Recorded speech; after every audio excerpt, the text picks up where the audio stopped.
Assalamualaikum anak-anak, masih semangat belajar ya? Baik, pada pertemuan sebelumnya kita telah belajar tentang kedatangan bangsa-bangsa barat ke Indonesia. Bagaimana kondisi masyarakat Indonesia pada saat penjajahan? Nah, kali ini kita akan belajar pengaruh monopoli dalam perdagangan. Coba kalian perhatikan gambar perkebunan cengkeh berikut ini. Cengkeh merupakan salah satu hasil utama masyarakat Maluku. Hasil perkebunan tersebut merupakan tanaman ekspor yang sangat dibutuhkan masyarakat Eropa.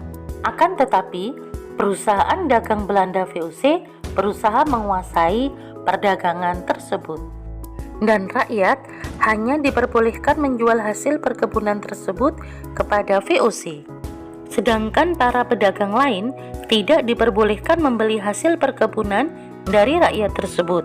VOC telah melakukan penguasaan perdagangan di Maluku atau disebut praktek monopoli.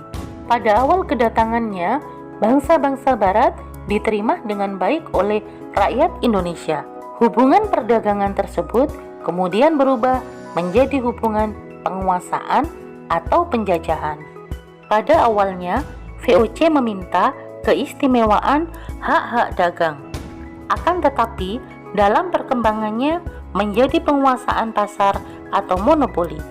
VOC menekan para raja untuk memberikan kebijakan perdagangan hanya dengan VOC. Akhirnya, VOC bukan hanya menguasai daerah perdagangan, tetapi juga menguasai politik atau pemerintahan. Lalu, apa yang dimaksud dengan monopoli? Monopoli adalah penguasaan pasar yang dilakukan oleh satu atau sedikit perusahaan. Bagi pelaku perusahaan, monopoli sangat menguntungkan karena mereka dapat menentukan harga beli dan harga jual. Sebagai contoh, pada saat melakukan monopoli rempah-rempah di Indonesia, VOC membuat perjanjian dengan kerajaan-kerajaan di Indonesia.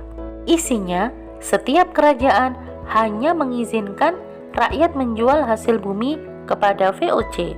Karena produsen sudah dikuasai VOC, maka pada saat rempah-rempah dijual, harganya sangat turun.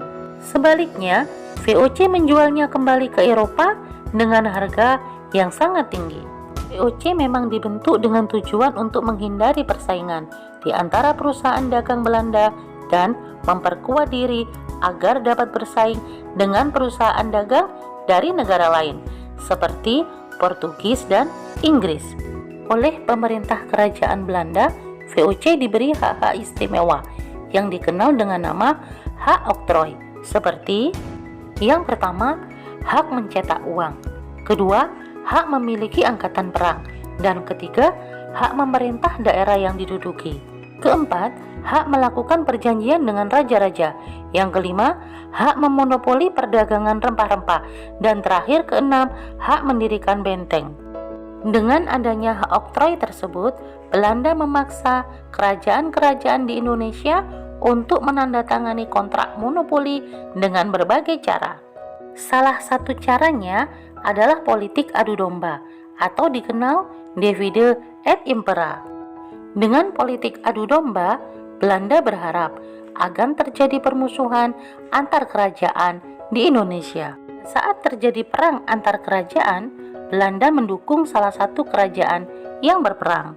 Setelah pihak yang didukung oleh Belanda menang, Belanda biasanya meminta imbalan berupa monopoli perdagangan atau penguasaan atas beberapa lahan atau daerah. Akibat adanya monopoli, rakyat Indonesia sangat menderita. Rakyat tidak memiliki kebebasan menjual hasil bumi mereka. Mereka terpaksa menjual hasil bumi hanya kepada VOC. VOC dengan kekuasaannya membeli hasil bumi rakyat Indonesia dengan harga yang sangat rendah.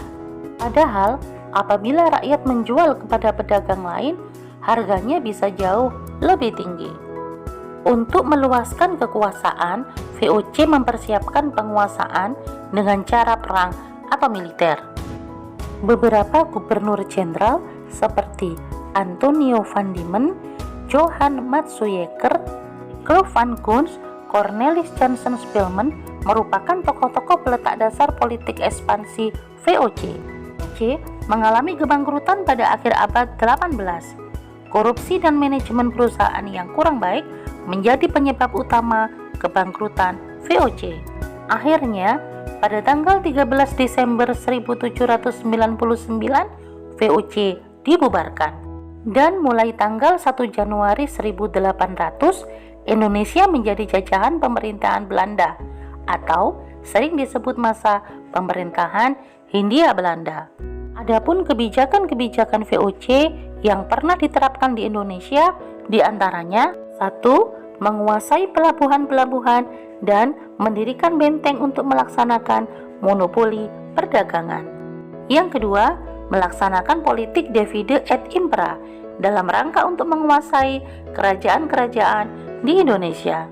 Yang ketiga, untuk memperkuat kedudukannya, perlu mengangkat seorang gubernur jenderal. Yang keempat, melaksanakan sepenuhnya hak oktroy yang diberikan pemerintah Belanda. Yang kelima, membangun pangkalan atau markas VOC yang semula di Banten dan Ambon dipindah ke Jayakarta atau Batavia.